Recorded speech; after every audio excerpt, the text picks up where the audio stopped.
Hanging in there. Yeah, so today we're going to talk about working in a television writer's room and what happens, basically, the process of TV writing, um, how you can get jobs. I've invited my beautiful friends here. Julian is here. She is, Everyone. you can introduce yourself. Hi, everyone. I'm Julian Johnson.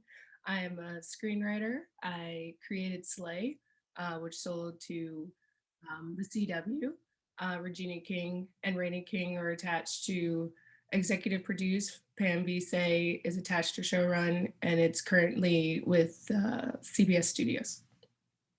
Yeah, and my other friend Tasha is going to join, but she is a showrunner's assistant on an upcoming Amazon Prime animated show called Fairfax, and that's going to star Kiersey Clemens and Jabuki Young White from The Daily Show. I think Yvette Nicole Brown is also going to be in that show, so it's great. My name is Ray. I started a company called In the Cut to help Black creatives and other marginalized groups learn about the entertainment industry and connect them to currently working writers who teach them basically how to succeed. We're currently partnering with Sundance. We've had speakers like Prentice Penny, who's a showrunner of Insecure. We've had lots of people join, and so I'm really happy to give this presentation. I'm going to start with a little presentation basically about what happens in a writer's room, and then we can break out into Q&A, and you can ask me, Julian, when Tasha joins, any specific questions you may have. So I'm going to start this. So, Writer's Room 101 with me.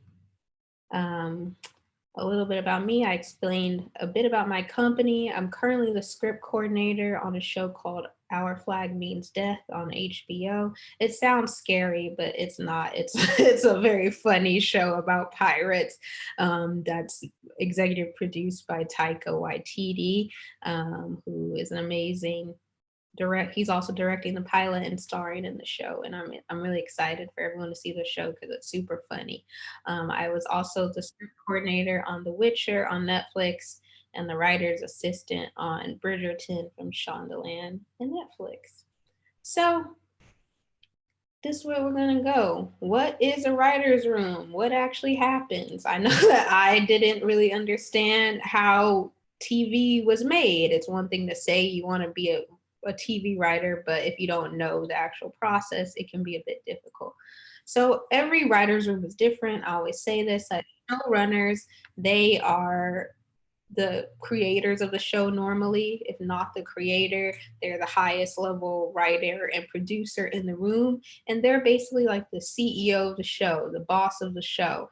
And this is going to give you general idea of what goes on, but every show is different. Showrunner is like the CEO, and they set the tone and the rules for each room. You know, I've worked on several shows, and though there's some overarching similarities, that's what I'm going to give you, but the vibe and how things are actually executed can vary greatly depending on who's in charge.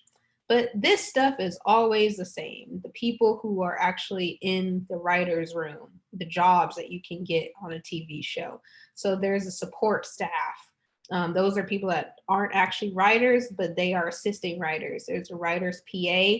They're a person that's, you know, getting lunches, getting coffee for people, running errands, keeping the room clean. They are that person. The showrunner's assistant is pretty self-explanatory, assistant to the showrunner. They're mostly doing scheduling, organizing the showrunner's calendar, going with them to meetings, taking notes, that sort of thing. The writer's assistant is actually in the writer's room with the writers every day, taking notes and basically, yeah, taking notes. If you have a cool showrunner in any of these jobs, you'd be able to pitch your own ideas. network with the actual writers on the show so that you can hopefully become a writer. The script coordinator, that person is the person proofreading every script. They are sending the scripts to whoever needs to see the scripts, the cast and the crew.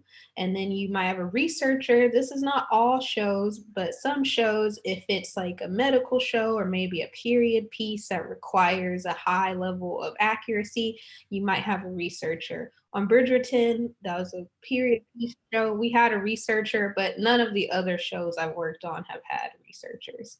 Then we go into the actual writers. So these three are lower level writers.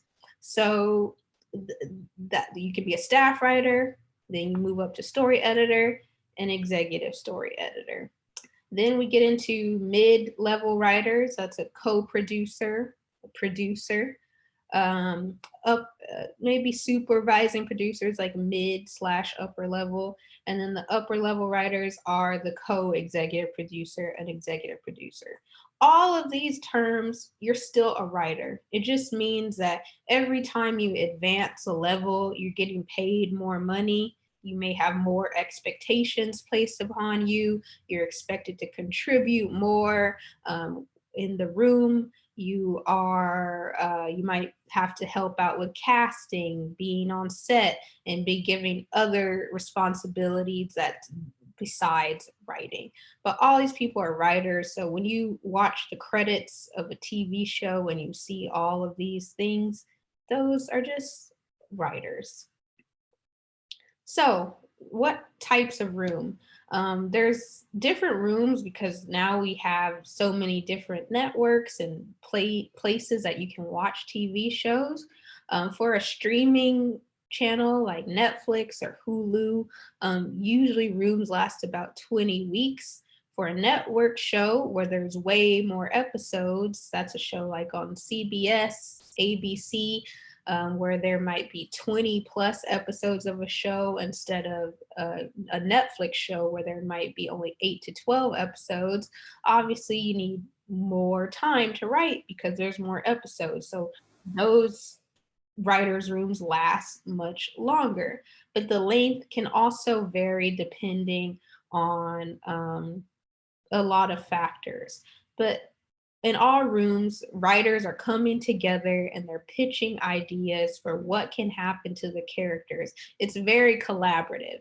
When you watch a show, it's not just one person. Most of the time, it's not just one person writing the show. It's a group of people and they're all brainstorming ideas. They're like, oh, what could happen to this character? One writer might say, oh, I think this should happen. Another writer might have a different idea, and ultimately the showrunner who's in charge of the show, it's their they have the final say of saying what goes into the show and what goes out of the show. And that's basically what a writer's room is. It's just like a long meeting of people brainstorming and throwing out ideas and coming up with stories.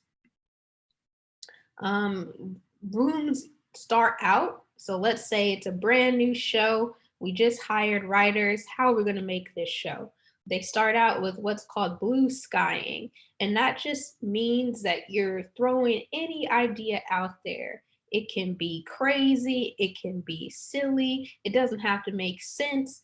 But since we're so early in the process, we really just want to test out any sort of idea. Because even if that idea is not good or doesn't make sense, it might spark something else and it might lead your coworker to come up with something. So that's what blue skying is. And every writer's room starts out with the blue skying process of just broad general ideas of what could happen. So after that blue skying is done, you sort of have to start synthesizing. Okay, we threw out all these crazy ideas, but what is actually going to happen on this show?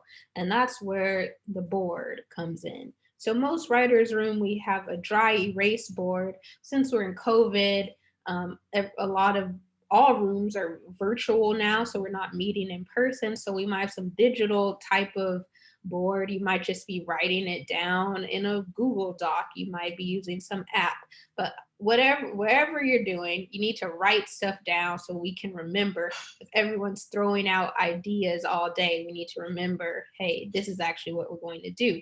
So the board is where pitches land.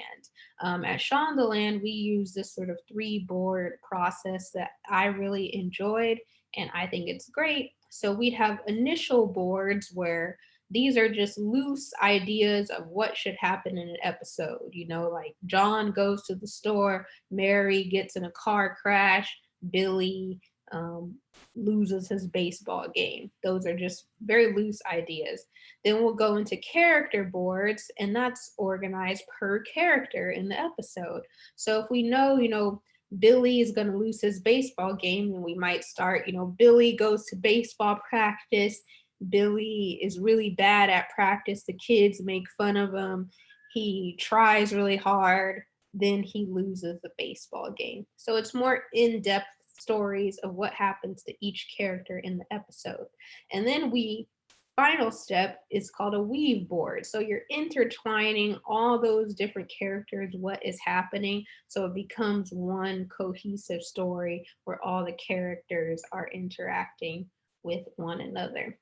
So the board is your friend because, like I said, if people are throwing out ideas all day, you kind of have to remember what's good and what's not so good, what's not going in.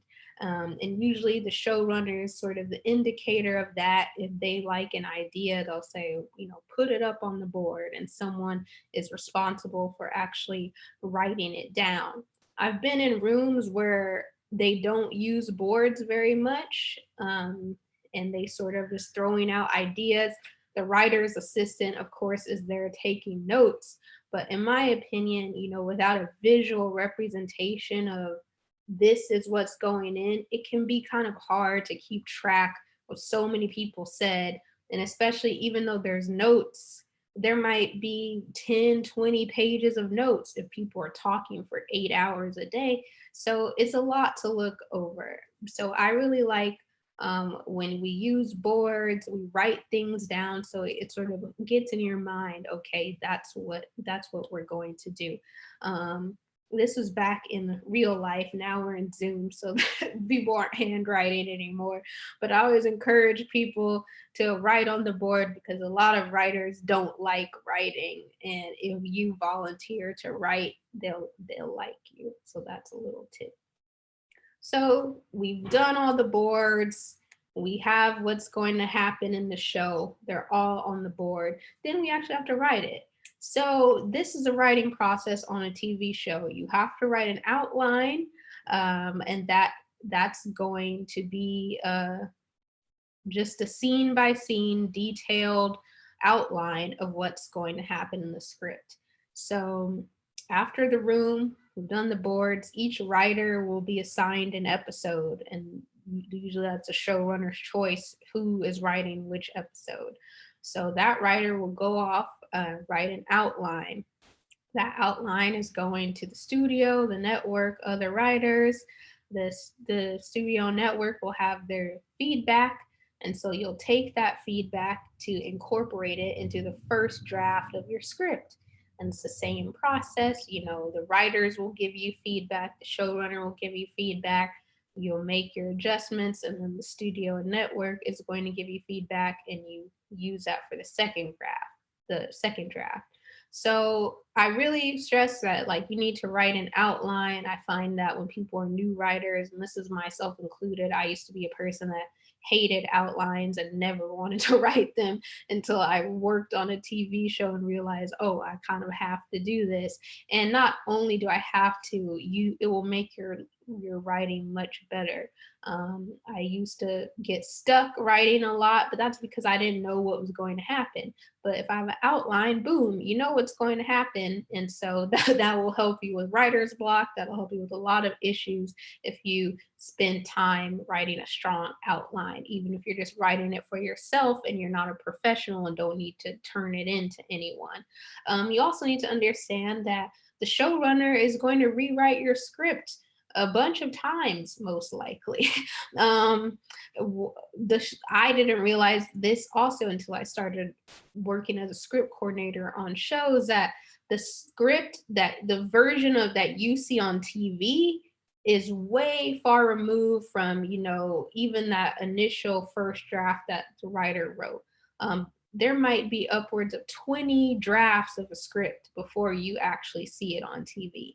That's because stuff happens in production. Maybe your budget changes, so you might have to cut a whole character from your show, or you get on set and you might not be able to get a location that you wanted to shoot on the mountains, but there was a mudslide, so now the mountain, you can't use it. So there's lots of on the fly things, are constantly changing. Actors might want input, other people might want input. So that script you write versus what's going to be on TV, it's always a process of change. So you really need to let go of that control and realize that TV writing is highly collaborative, and you can't just have things 1,000% your way. That's just not going to happen.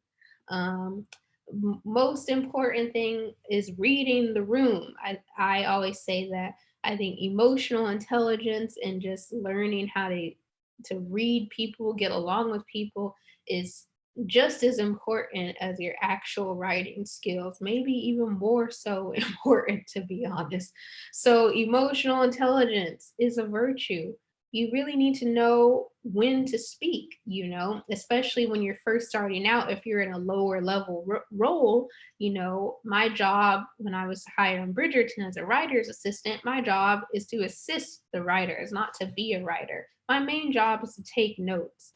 So, like, of course, my showrunner was great. He empowered me to talk, but I'm not going to talk at the expense of doing my job. Like, make sure you're doing your job first. And then once you have that set, then you can start pitching in. For me, I felt it was good for me to not say anything for a couple weeks. As I said, that's not my job. I was an assistant. So I don't know everyone's personalities. I don't know if I'm welcome to say things because I'm an assistant. So I recommend that people are, when you're first starting out, you most likely will be in a lower level position. So just give it a bunch of time, give it a couple weeks to read people, see what the vibes are before you start going out there and calling attention to yourself. So you have this information, you know how TV shows are made. How do you get an actual job? Um, Unfortunately, the vast majority of these jobs are not publicly posted anywhere. So it's not like you can go on like indeed.com and apply to be a writer on a TV show. That just doesn't happen. Not even to be an assistant on a TV show. It doesn't happen. Everything is sort of through networking. So you really need to meet people. That's my number one advice. A friend of mine told me that if you want to be a writer, befriend a writer. And that's exactly what you should do. Reach out to people in your network. You don't know who might have the same interests as you, or they might know someone who knows someone that has the same interests as you. Let it be known that that's your goal, and you'd be surprised by how many loose connections you might have to people. For example, like the dude who's a PA on The Witcher, he got that job because his grandmother was friends with the grandmother of the showrunner. That's very like, so he told his grandma knew that he wanted to write and was like, oh, I write. He just graduated from film school, and so his grandmother knew this grandmother, and her daughter had a show. So that's how she got a job. And you would never think your grandma can help you get a job, but sometimes you don't know who grandma knows either. So just let everyone know what your goals are, and you don't know who would be able to help you. You can start out as an assistant. If you really have zero network and no way of someone helping you, you can get an entry level job at an agency or a production company, or even a studio or a network, because those places, you can find those jobs at Indeed. Like, you can go on the Disney careers website and get a job as like an executive assistant at Disney. You can do that. That's public. It's just things that are actually in the writer's room, those jobs really aren't public. So if you have nothing at all, you could start as a lower level job in something that's in the industry, but not quite what you want to do. But that would allow you to meet people and to network so you can do what you want to do.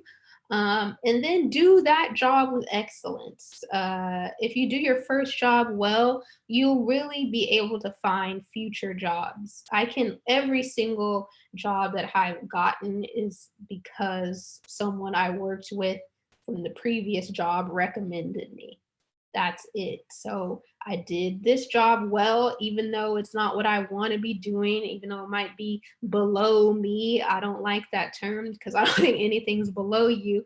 If you signed up to be getting coffee and water, well, you better be the best person ever getting coffee and water. It better be on point, because when people see that, they'll be like, you're great at getting coffee and water. What are your goals? What do you want to do? And they'll help you do it. Also know that enjoy the journey. It's a long journey. I see a lot of people just say, "Oh, I have an idea. I want to make it a TV show. How do I pitch my show to Netflix?"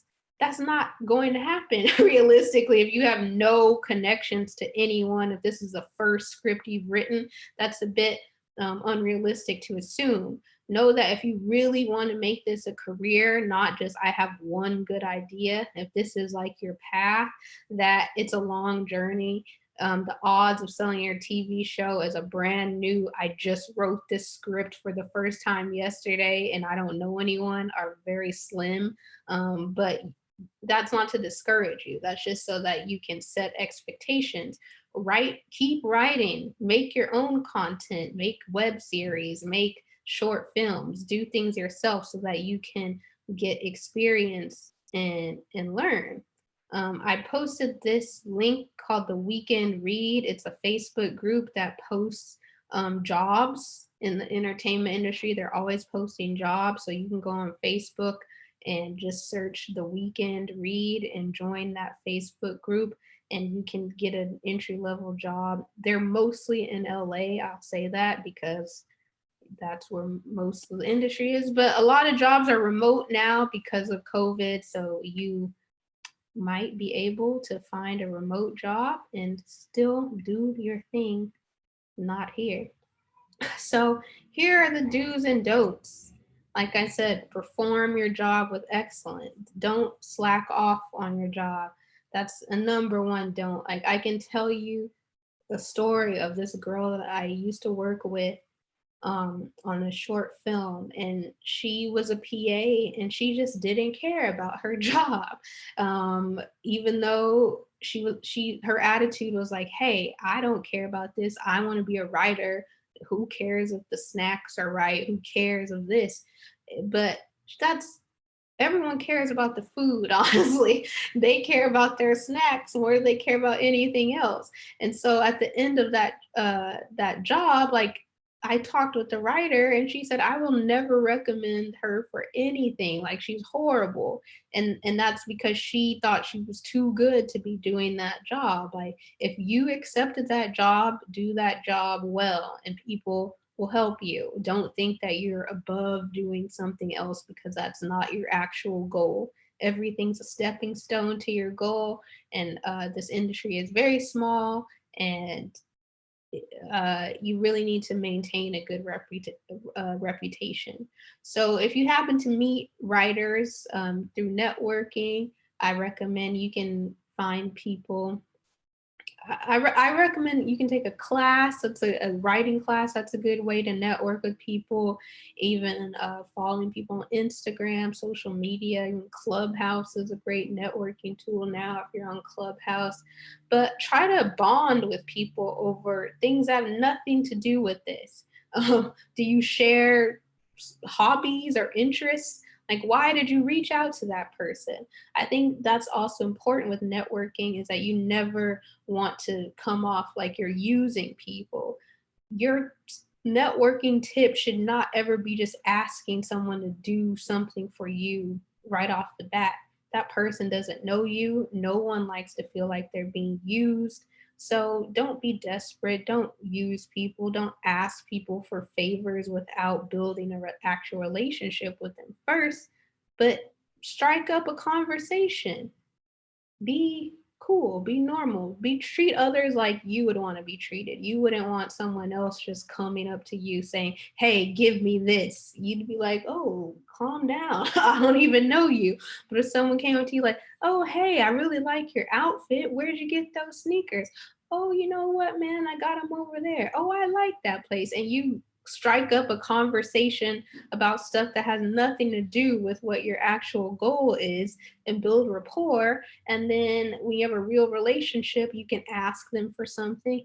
Or more than likely, you won't even have to ask because that person will like you and they'll just offer to help you without you even asking, as long as you let them know what your goals are. Also, be clear about your goals. I think I see a lot of people that come into this industry, I believe, for the wrong reasons. Like you're seeking clout or attention, but that's not a goal. Like, what is your goal? Do you actually want to be a writer, or do you just like lurking around writers? That I think you really need to do soul searching and be clear about what you want, because I truly believe that achieving your goals and starts with clarity. Like you cannot manifest if you don't even know what you want. So know what you want.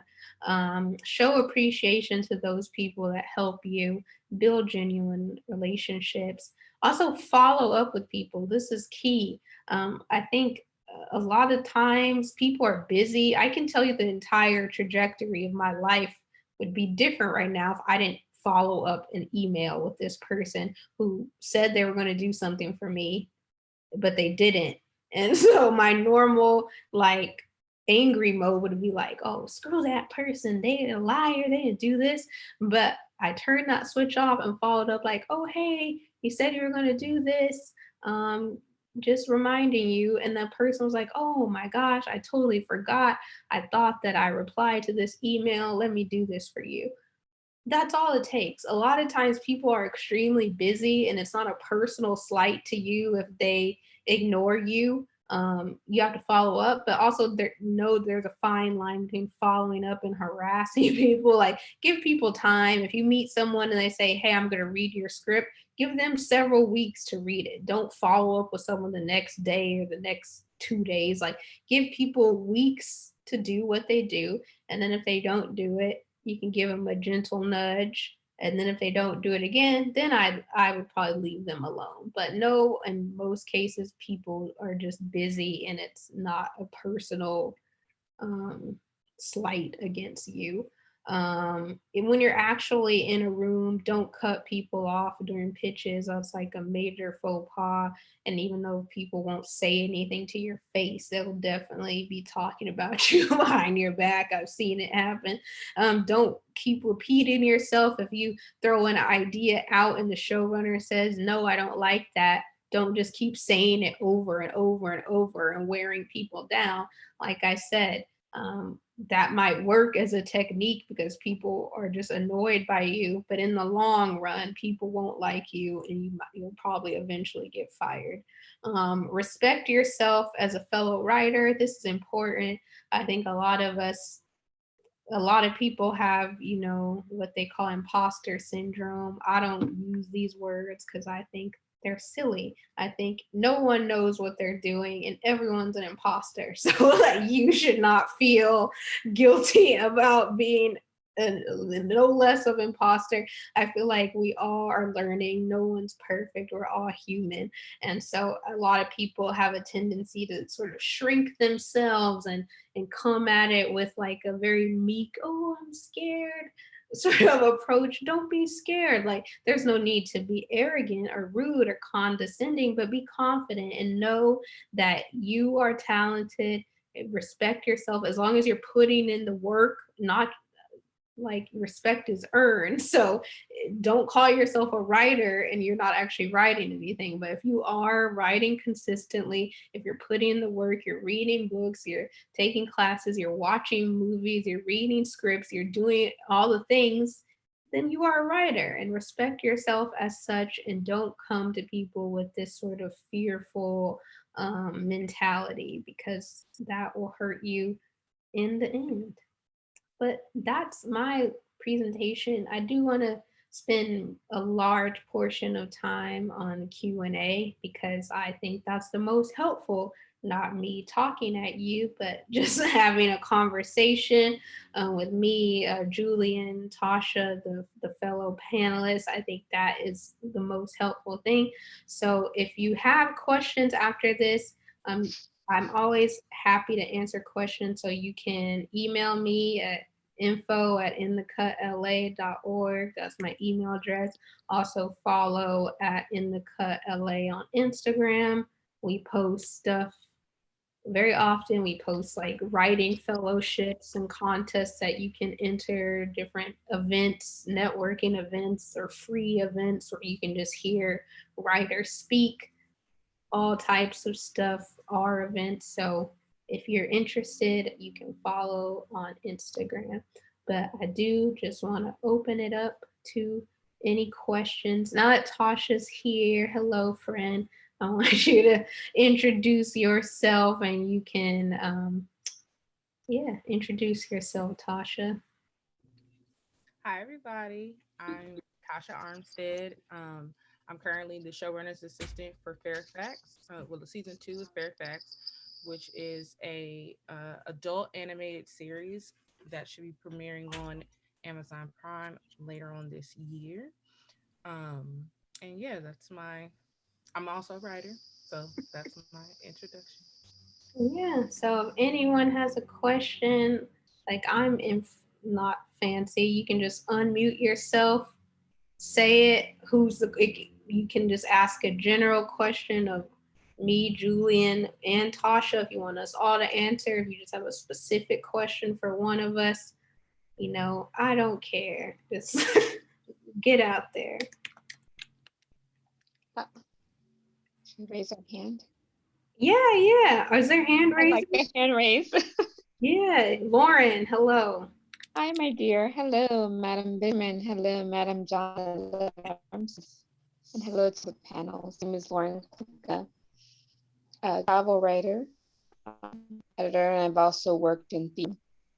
And in Egypt, I was working with certain filmmakers and so forth. But I just wanted to know, have you ever had a situation where as a writer, let's say you felt, how do you protect work, even when we're like, a major company, how do you protect that? Because we've heard of ghostwriting, we've heard of instances where writers have ideas like, kind of stolen from them, or they don't know what they do. How do you protect that? Is there a certain, when you talk forward about intelligence and examining everyone in the room, getting to know to understand them. Is more like power in numbers when trying to protect your ideas when you're in a group, if you're doing that? What is your best take on that? I can give my answer. Tasha, Julian, you want to talk to. But I think when you're in a room, you're not really concerned about protecting ideas. That's not the point of a writer's room. Like, you want as many ideas as possible, and no one's going to, like, when you watch a TV show, it might say written by that person, but in truth everyone contributed to that script, and you wouldn't I be see. like, oh, that's my idea. It's very collaborative, and it's not your idea anyway unless you're the showrunner. You're just sort of there to help execute the showrunner's vision. So I think being in a writer's room, there's less of a concern about stealing ideas because it's all going to go in the script anyway. I think when you are not in a room, maybe if you're pitching ideas to people, like to networks and studios, that where would be that fear coming in. But I also think that you need to get over that because I think you shouldn't come into a situation with a fearful mindset. And I also just think being realistic that your idea is probably not that unique. And I don't say that to be rude. I just say that because there's thousands of years of human history and that all ideas have pretty much been done already. Like they've all been done, and so it's not necessarily about the idea, it's about your execution of the idea. And you, as Lauren, you have lived a unique set of experiences in your life, so you are the only one that can tell that story in that particular way. So even if someone steals your idea, they're not going to tell it the same way that you are going to tell it. So don't worry about that. Like I compare, if you've seen Breaking Bad and the show Weeds, like I avoided watching Breaking Bad for a long time because when I heard the concept, I'm like, oh, this is just weeds. And I loved Weeds. Like honestly, the premises of those shows are exactly the same. Like two suburban middle-aged people, due to like dire circumstances, are forced to become drug dealers. But the outcome, the execution of those shows are wildly different and not the same at all. And so, you could be mad and say, oh, they stole my idea, but or you could just execute your idea in a different way. Thank you. You're welcome. Julie and Tasha, do you want to add or anything? Everything that Ray said, I would just say you should register your ideas with the WGA or copyright them and this is not advice if you're in a room. This is advice if you're pitching, if you have scripts that you're taking out as samples. Always protect your work. I mean, it is an industry where stuff does get stolen. That's the reality of this industry. However, you need to keep coming up with more ideas. I feel bad for people who are like, this is the one thing I've been working on for 20, 30 years. And it's like, one thing does not make a writer. So you should be able to, if something does happen, you should be able to continue moving forward. You want to have a stacked portfolio, and you don't want to approach the industry with fear, because you're going to manifest these negative things if that's what you're focusing on. Your job is to bring product. Your job is to bring your talent and to bring your personality, both to a room, to a pitch, and to your script. So focus on the lighter side, and good things will manifest. Thank you. Next question. I think I'll go. Hi, my name is Sage. I'm from Philadelphia, but I'm currently living in Atlanta, trying to chase those dreams. Sorry about that. I'm a writer and aspiring showrunner. I guess my biggest question is, what are some things that you've done that you've seen were mistakes? So maybe things that you've done that you thought were a mistake, or something that you've seen others do that you've seen that were mistakes. Hey, Philly. And so yeah, I think my biggest thing right now, I'm trying to figure out where am I going. I want to be a PA. I want to be a writer's assistant and then eventually get to show running. But I guess right now, my biggest thing is, am I doing the right thing? Am I going down the right path? Am I ready for this? Am I ready for that?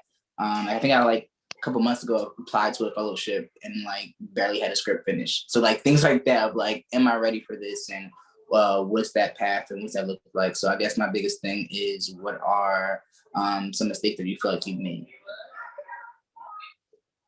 Tasha, do you have an answer? What are some mistakes that you feel like you've made? I feel like I don't really, okay, so there is a such thing as mistakes, but I don't really like to believe in or dwell on mistakes. I like to look at these things as like life lessons. And so I feel like if you're in a space where you're constantly questioning yourself, give me one second. If you're in a space where you're constantly questioning yourself, am I ready? Am I ready? Am I ready? It could possibly be your subconscious that's telling you you may not be ready yet, but not that you're not gifted or equipped with what it takes to do the things that you want to do. It may mean, like, for instance, there's a fellowship I want to apply to, but I don't have a script ready. It could literally be as simple as that, which means that you would need to take some time and actually just focus on the craft, focus on writing those scripts and getting yourself ready. Like, for instance, I know there are a few more fellowships going on for the rest of the year, but a lot of times they're kind of stacked up in the beginning of the year. You could literally tell yourself, okay, starting from now until the end of the year, I want to have 3 samples, so that at the beginning of next year, or if you finish any of those samples, when let's say there's another fellowship or something else coming up, you'll be able to apply for that. So you're not spending your time constantly questioning your ability, constantly questioning if you're ready or not, but you're spending your time focusing on getting ready and being prepared. Because I think that's like, I'm pretty sure all of us have um, experienced this, where let's just say an opportunity came that you did not feel ready for, or you did not feel prepared for, and you're like, oh, had I just done this, or had I just been ready, I would have been able to take advantage of that opportunity. So I think when those moments happen, is it's more so you recognizing that I'm questioning this about myself, because maybe I just need to take some time out and get myself prepared, so that when those opportunities come, I'm already ready and prepared to go. Like when they say stay ready, stay ready. Yeah, I agree. Just write. How many scripts have you written, Sage? Finished or written? Well, finished is written. Yeah. There's no, that's one your work in Yeah. progresses don't count. Having one finished script is worth more than having 20 non-finished scripts. So if it's not finished, it ain't written. So I have one draft that I'm about to do another draft of. I took a screenwriting workshop yesterday and realized how much I need structure. So now I'm going back into those scripts that I was just writing, and going back and applying some structures, getting those log lines together and things of that. Yeah, I would say, that's what you need to do is focus on the craft. Don't focus on being a showrunner when you only got one script, my friend. Come on. The reality, I need it though. Right? So You'll get there. You'll get yeah, there. you'll get there. But in the long run, but focus on what's in front of you now. For right now. Yeah. So you're doing the right thing. You recognize, hey, I need some structure. I need the class. So you're doing the right thing. Just keep on writing those scripts. I think being a PA would be an excellent start off, but really keep writing. That's what you do. And I had another question. Do you feel like me? I know most of the jobs are in LA, but right now I'm in Atlanta, and I'm just thinking, is that because I kind of seen Atlanta as like the Black Hollywood to get you to? I guess my plan is to like make connections in Atlanta that eventually lead me to LA. But yeah, I'm gonna say, do you feel like there are enough opportunities out here in Atlanta? Personally, Atlanta is like a production hub. It's not really a writing hub. So even though many things are shot in Atlanta, they're not written in Atlanta. So I think that if your path is writing specifically, I think LA is kind of the best place to be. Not that you can't find opportunities anywhere, other places. It's just that there's more opportunities here. So I want to be in the place where there's 1,000 opportunities, not 10 opportunities, and that's quite over. But I do think right now, because writers' rooms are all done remotely, it doesn't matter at this moment.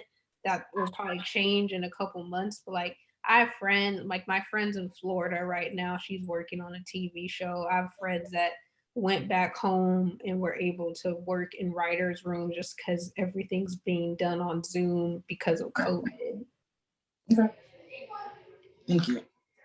I was going to add too, though, you may be able to find some production assistant jobs out there. Yeah. Yeah. So with you wanting to do production assistant, because most production assistants are on set, and considering the fact that they're shooting a lot in Atlanta, you may be able to, look up and find something like that. But as Ray said, most of the writing and writing jobs are done in LA, and you may be able to find something that's remote. But I know that now that they're transitioning with like, they're starting to like come off the Zooms and people are wanting more in-person things, the opportunities will probably be more in abundance in LA. Okay. I would just add, if you can get to LA, get to LA. A lot of people are really apprehensive about coming here, but this is where it's happening, and you can actually just bump into people and strike up conversations and it turn into something. I met one of my mentors at Equinox, and they won the most Emmys of any show on television, and just putting yourself in the position for things to happen and to have samples ready. A lot of stuff moves just like this out here. Yeah, but you gotta stay ready. Yeah. Yes. I feel like you're not ready yet. I'm not ready yet. Wouldn't move here until you got some stuff that's ready. Exactly. Why you still in Atlanta? I'm just saying it's way more expensive to live here. If I'm not ready, I'm not coming here and being broke. I mean, I was born here, so I don't care. But like, if I was from some other place, I wouldn't come here unless I was like had a support system and money. Like my family's here, so if I'm broke, I could just go to my grandma's house. It's not that. Yeah, no, I agree. And also speaking on mentorship, how important do you feel like it is to have a mentor? Because I feel like that's how I learn. Because right now I'm just like a lot of teaching myself, but I learn better with like a mentor. So like, do you feel like mentorship is important? It is critical. For me, I moved out here. My story is the antithesis. So I was just like, I'm coming out here. I was broke. I had just recently been hit by a car. I got into the professional program at UCLA. And I was like, look, I'm going to make something shake out here one way or another. And I know I had the talent to do it, and the personality, the drive. Like I had all the things, but I came out here not technically ready, because I don't necessarily know if there's a time that you'll ever be ready. And it's also timing. Your availability, your samples, everything has to align with what's moving in the industry. You can't chase trends. You write whatever you want to write, and then eventually cycle back around. But through the professional program, I got into the MFA program at UCLA. I was able to train with showrunners and sit in classes, and my writing got better exponentially. And then I was also going to every single opportunity where I could speak directly with other writers. I would take them out to lunch, take them out to coffee, pick their brains, try to understand their way of writing, their way of looking at the world, because first you learn structure and all the technical stuff, but then the thing that gets you hired, the thing that allows you to sell, is understanding yourself and understanding your voice and being able to put that on the page and having something to say with a specific perspective. And then when I recently sold a show that I wrote at UCLA, and Pam Vise is one of my mentors, and she's the one that taught me how to pitch. So it was like a huge gap between schooling and then the real world of this industry. And so she kind of laid out like, this is what I've done to sell scripts in the past. This is what you need to do. And we came up with a plan, and it worked. But without her, I wouldn't have been able to make that leap. So mentorship is critical. There's also things you want to know that you're not going to know about the industry unless someone who's been in the industry 10, 20, 30 years has taught you. Okay. Thank you for that. I really appreciate that. Mm-hmm. I would say, a counter note, I don't have a mentor. I think everything Julian said is 1,000% true. But I think that we can also expand the word mentor, and it doesn't always have to be some like elderly figure teaching us things. Like my mentors are, my friend Julian is a mentor. Like if I have a question that I don't know, I'll ask her. I'll ask Tasha to give me notes on things. I'll ask the writers on my show that I've made friends with, like when I was trying to figure out like representation and stuff, I just text, like group text, hey everyone, what should I do?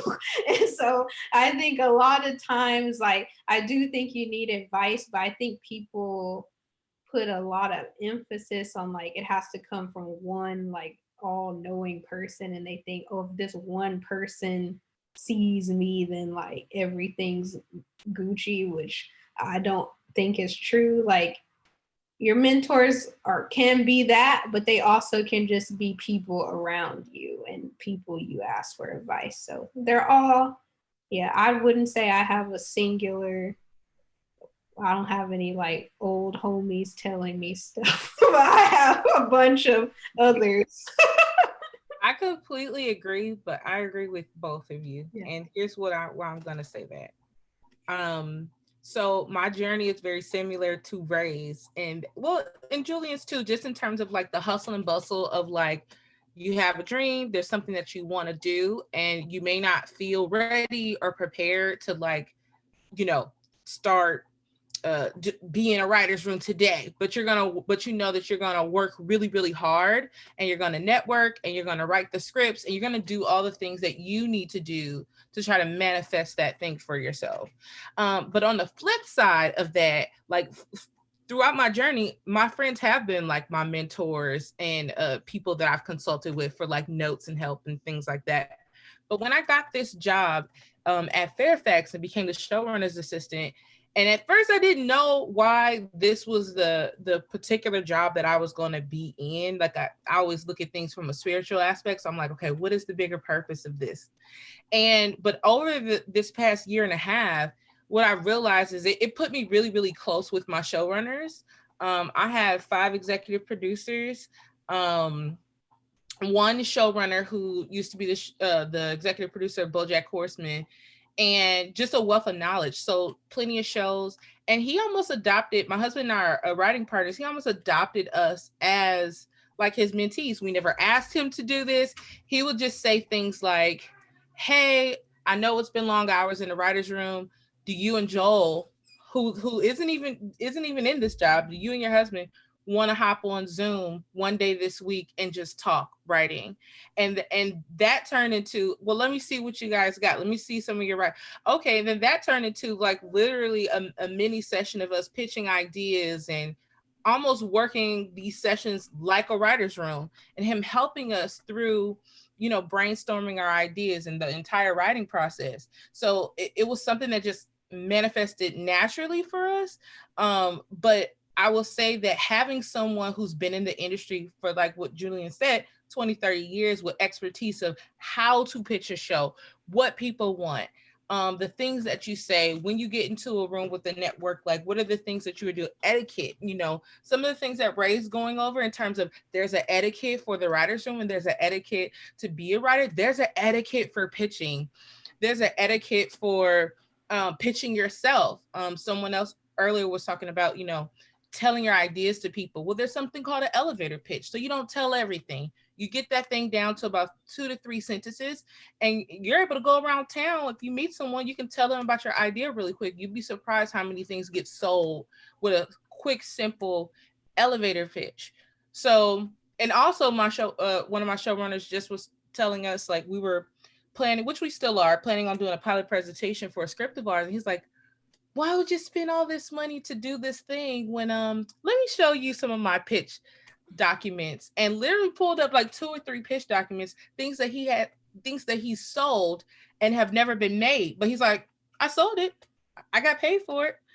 Look at this. I did this on give me some run of the mill app or something. He's like, I did this on pilot presentation. I just put this together on this little simple app here. Like, it's not a big deal. It cost us no money. We made a pictures board, and this was my pitch document. So having someone to be able to tell you, like, you could be over here spinning your wheels and doing all this work and kind of just going tirelessly in this circle and not feeling like you're getting anywhere. And sometimes it'll take someone to say, hey, come over here. Let me talk to you for a minute. Let me school you a little bit and give you some of this game so you can stop wasting your time and do these things that have already been established in this industry for years and years and years. So I think both are helpful if you have access to that.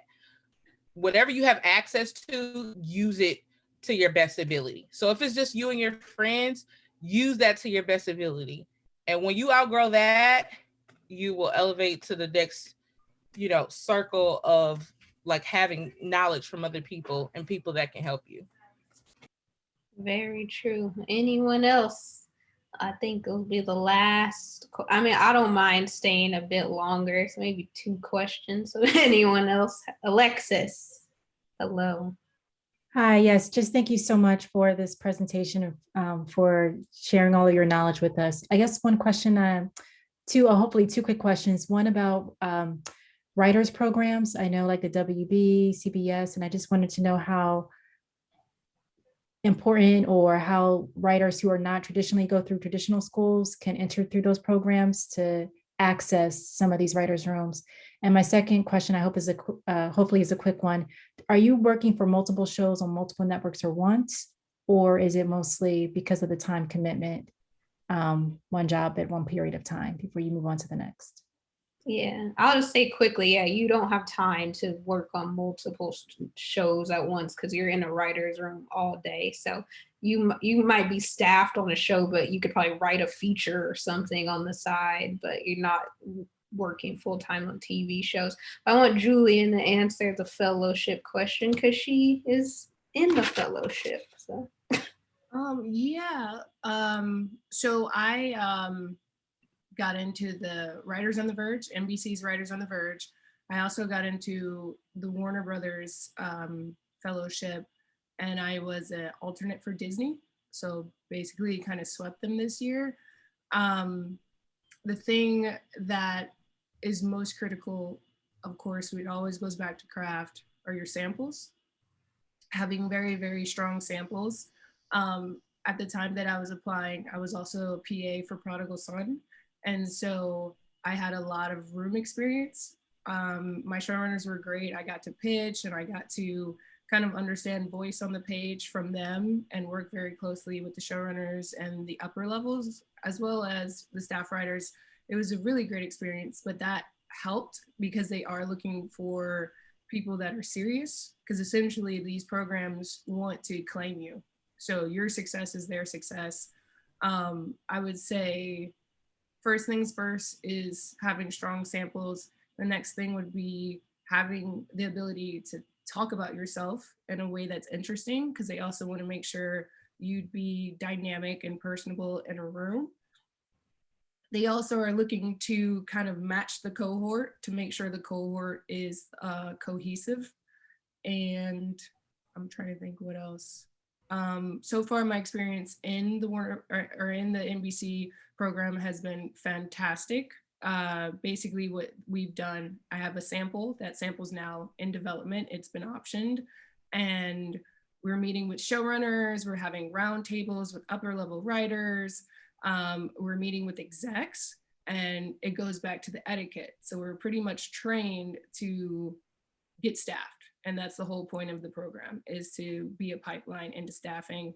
The interesting thing with NBC right now is that they're not discounting us. So generally with like a diversity program, you're free to the show.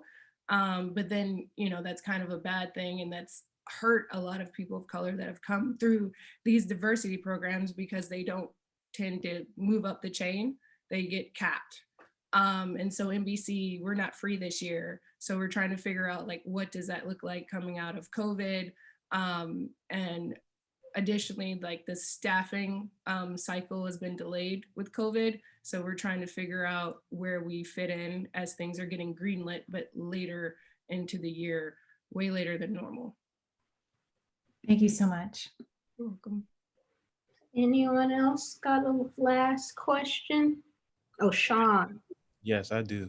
Hello. First, thank you for doing this. And I really appreciate, I think what really resonated was thinking about that long journey concept about this whole process. This is like my 3rd year here in LA. I'm from Brooklyn. So just long journey, keep trucking along. My question is more so about like getting that first entry level job.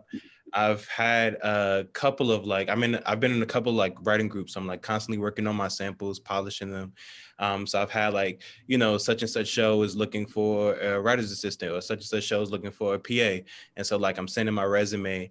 I just want to know like, what are some ways to like make your resume stand out and that first initial email stand out, because I know that they're competitive, like these entry level roles. So yeah, that's my question. Yeah, I give my answer and then whoever wants to chime in. As someone that receives a lot of resumes, I think that a lot of resumes are really poorly formatted and hard to understand, honestly. Like, you need to make your resume as clear as possible. So, if you worked on a show, it should be the title of the show, like what you did on the show. That's all. Maybe like the network, or that's all you need. I see resumes where it's like this show directed by this producer, like all of these credits, and I'm like, well, what did you do on the show? Like, I don't, and it's very hard to navigate. So What I would say, worked on the show? oh, you've never worked on a show? Then I will put relevant. Oh, Tasha can answer this because she's someone that transitioned from a different job and got an entry level job. So Tasha, what was on your resume? Ooh, do you want to know what's on my resume? Let's see. Um, you know what? Somebody told me a long time ago, you gotta fake it till you make it. And I'm just kidding. I will say this. They want to know if you can do the job. So depending on what job you're going for instance, if you're going to become a writer's assistant, that means you're going to be taking notes, and you're mostly going to be taking notes. So I would say, give yourself some experience that shows you assisting, and shows you maybe assisting someone in a higher, in an upper level position. So I was a social worker for Department of Public Social Services before I transitioned to my showrunner's assistant job. And so my resume just pretty much showed me being assistant for my director and being assistant for some independent projects. Also a writer on Ray's cartoon that she has with her friend Julissa called Julissa Who. So a friend of mine had a project that I was a writer's assistant on. Yeah, you see where we're going, So you just kind of have to kind of work your resume to show that you're capable of doing the job. And it's no difference than if you haven't worked in a while, but you have the work experience and the qualifications to get the job. So you kind of have to structure your resume in a way that can show that you're capable of doing the job, according to what the requirements are of the job. For instance, being a showrunner's assistant, I'm working for executive producers. I'm heavy on scheduling. I'm heavy on emailing. So I'm showing my abilities to show up in that type of way.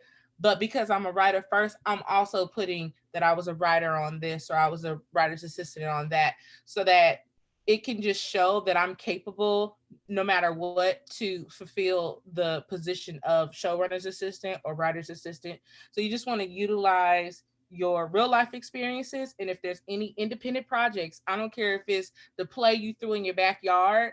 I don't care if it's a church thing, if it's a thing you did with a friend on YouTube, TikTok, like whatever it is that you can structure in a resume to show that you're capable of doing whatever the thing is that you've done, maybe along with real, other jobs that you've had. I would structure my resume that way. Yes, so true. Make it relevant. That's one thing. Like, I was a graphic designer for many years before I got my writer's assistant job, but I didn't send him a resume that had like 6 years of graphic design experience because that's irrelevant. I put my web series on there. I made it myself. It's still a thing. I put my podcast on there. I put how I was an assistant to like a concert producer, and I had to take notes for her and do all things. Just like Tasha said, just make sure things are relevant. And that's one thing I see when I find out, when I through In the Cut, my company, I find out about jobs a lot and tell people, hey, here's a job. And then when I get resumes, it's like investment banker, all this stuff. Like, that's cool, but that doesn't prove that you can do this job. Like, put the qualities that are relevant. I would say too, the thing that really separates a resume, like how it's received, is if honestly you know someone. I mean, when I first got here, I applied online to all these jobs. I didn't get it. I didn't get one. These people don't know you. No one's vouching for you, and a lot of it comes down to who are you? Like the person who is what Ray was saying. The grandmas knew each other. Then you get hired. That's really, really more of what happens than you submit online and it's like, oh, let's hire this person. Because remember, you're up against thousands of people who are applying for these entry level jobs.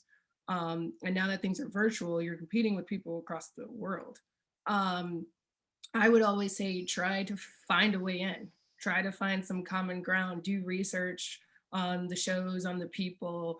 Did you go to the same school? Is there anything in common that you can maybe try to figure out if you don't have a direct connection, but try to develop a a circle of friends and allies so that someone else can pass your resume in as well. I didn't I my first my like big break was a writer from DC Legends of Tomorrow submitted my resume to Berlanti, and that was just for an internship, and it was a highly competitive internship.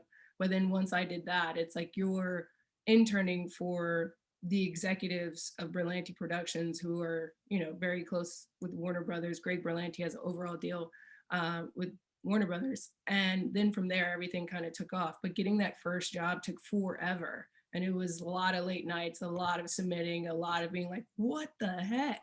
And then as soon as, a writer submitted me, then they're like, oh, this person's vouched for. And they don't really talk about that a lot. That's kind of the thing. Somebody has to be like, this person's cool. Because it's really hard to figure out, is this person sane? Is this person gonna do weird stuff? Is this person gonna be annoying? Is this person, gonna dip? And they had to verify who I was. At one point, I'm driving Greg Berlanti's car. It's like, what if she never comes back? Type of thing. So just remember, it's a system, and a lot of these people are super busy, so they want to know that you're a great person and that they can trust you. But it's like, how do you know this person is great or you're trustworthy if there's no one to vouch for you? So just keep that in mind. Very true. Oh, you froze. And constantly reworking my resume and I'm freezing. Oh, you're good now. You're good now. Okay. I was saying it took me 8 months from the time that I really, really seriously started applying to positions. And the rejection comes in silence. So it's like, it's not, you're just getting a bunch of rejection emails. You're not hearing anything. So like, I would just be like, I know I could do this job. And then I'll get on the phone and cry to Ray. And I'm like, I don't understand. I've even gotten this close to a job. I didn't hear from a job because then I was supposed to hear about from a certain time. And then I think what ended up happening is the showrunner's assistant emailed me and said, "Hey, we filled the spot for this job. Are you interested on another job?" And this is like a dream person to work with, okay? And I'm like, sure. And then Monday came, didn't hear anything again. So what I tell you, you have got to fight the good fight, hang in there, keep applying, keep reworking your resume. What Julian and Ray said, that's all you need. Just keep, putting relevant information on your resume, things that can apply, but also make sure your network is strong. Because the way I got my job was literally from a friend of a friend who vouched for me because of the friend. So just make sure that your network is strong. You're in good company with people that are doing the things that you want to do. And yeah, just hang in there. Okay, last question. Courtney, hello. Hi guys, thank you so much for this. I'll be quick. So I'm a writer based in Miami. I just got booked on my first PA position for later this summer. Thank you. So what I'm just trying to I'm just always trying to map out the future, but just advice on organically, using this opportunity to find myself in a room as a either a showrunner's assistant or a writer's assistant, like using this on-set PA experience to get to that next level. Yeah, I would say, I mean, I'm not, there probably is just not that many rooms in Miami. That's the first thing yeah. I plan eventually to move to LA, like either. Oh, okay. But just, yeah. I would say connect, at least do your job with excellence. Are you're a set PA, you said? Yeah. Yeah, so be the best set PA you can, be there on time, do that job well and great. Don't make anyone else's job difficult. And once you're doing that, I would try to strike up conversations that have nothing to do with any of this, like nothing to do with the industry at all. See how you can connect with someone on an actual level. So if someone shows up at work like wearing like a Beyonce t-shirt, you're like, oh, I love Beyonce too. Oh girl, I was at the concert, whatever. Like you can connect on something that has nothing to do with this, because you have to realize, especially if you're trying to connect with like upper level people, they are probably getting inundated with annoying people all the time. So you don't want to be annoying. You just want to be a regular person, not trying to use people. I always say connect on things that have nothing to do with this. Follow up, see if there's a way that even connecting with people that are other PAs. So not just trying to aim for like, oh, that's a showrunner, I'm trying to become their friend. Become friends with people that are at your level, because they also, once I became a writer's assistant, I knew about a whole bunch of jobs and I got people jobs. And so like the people that are your level, other assistants, they're also going to know about writer's assistant jobs and other things. So be friends with them, hang out with them outside of work. If you can all go, hey, let's all go to brunch this weekend. Let's do this. Make sure you stay in contact with people, follow up. But I think the main thing is it's organic if it feels real. And it can only be real if you have something to talk about other than whatever your job is. That's my opinion. Does anyone else have any other opinions? Facts. That's my answer. Facts. What you just said. Facts. Just try work on developing organic relationships. Period. Because you never know what people know and who people know at any level. So everything that Ray just said. East said it best. Network across. Um, it's funny how a lot of people think, let me go talk to the showrunner, let me go, where a lot of those people, it's not always the fact that they don't want to talk to you, but they're busy, they have a job to do and they have things to do. So you'd be better off finding more people that are writers assist that are PAs and writers PAs and showrunners assistant person will probably be on set. They know about all the jobs. Let me tell you, showrunner's assistant, that's the plug, and that's who you need to be friends with. Office assistants, and that's the thing, because showrunners assistants, everything comes through us. So everything for the writers, everything's for the showrunner in terms of their scheduling. We're connected with all the major studios, and we're pretty much the middle person to everything and everybody. So when it comes time for production, we know about those things when it comes to, and also some people, you might find them at the latter half of maybe their contract, and they may be ready to move on to another show, or may want to transition to do something else. And sometimes I've had some emails from friends who were like, hey, this is my last month as a writer's assistant, or this is my last month as a showrunner's assistant for this show. Is anyone interested in taking my position? Because most people in those positions need to rehire themselves, fill their own spot. So sometimes you can look up on a job just from knowing someone who's transitioning from one. Or I got the interview for another TV show because one of my friends went from writer's assistant to getting her first staffing job.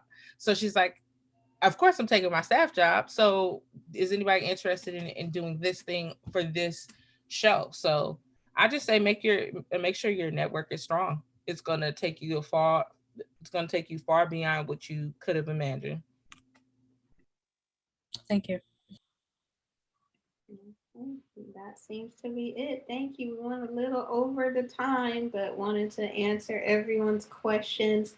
Again, if you want more content like this, if you have more questions that I didn't get to answer, or any Julie Tasha, you can follow us on Instagram. My Instagram I put in the chat at in the cut LA.